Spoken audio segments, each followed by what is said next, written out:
Have you ever heard of Swan Lake, the famous ballet? Well, it's based on an Irish myth called the Children of Lir. This myth tells the story of King Lir, his 4 children, and his powerful wife Aoife. Many years ago, King Lir had a beautiful wife, Eva, who gave him 4 children, Ad, Fionnuala, Fiachra, and Connecticut, but when the children were young, their mother passed away, and Lir married her sister Aoife, who was rumored to have magical powers. At first, Aoife loved the children and Lir, but she eventually became jealous of the time King Lir spent with his children. One day, she took the children to swim in a lake and used her powers to cast a spell on them, turning them all into beautiful swans. Aoife knew that if she killed the children, their ghosts would haunt her forever, so she cast the spell instead, forcing them to live as swans for 900 years, 300 on Lake Drivara, 300 on the Straits of Moyle, and 300 more on the Isle of Inishglora. The spell would only be broken when the children heard the ringing of a bell and the arrival of St. Patrick in Ireland.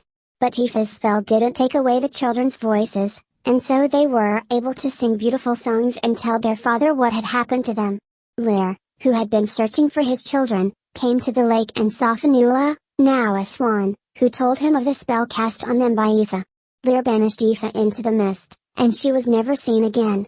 Although Lir was saddened by his children's fate, he remained a good father and spent his days by the lake listening to their singing. Their 300 years on Lake Drivara were filled with joy, but at the end of this first part of their spell, the children had to say goodbye to their father forever.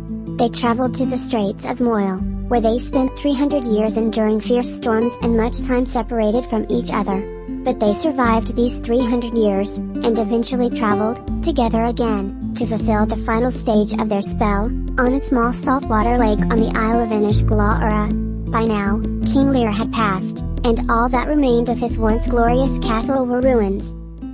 One day, the children heard the distant ringing of a bell and followed it. Knowing that the end of their spell was near, they followed the bells to the house of a holy man called Cumhog, who cared for them during the last years of their fate. But disaster struck when a man appeared at the house, claiming to be the king of Connacht and demanding the swans with the beautiful singing voices.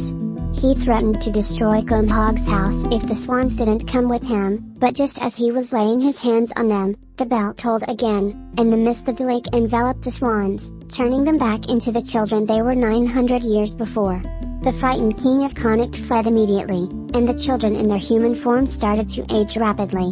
Cumhog knew that they would soon die, but that their names would live on forever, for these were the Children of Lir.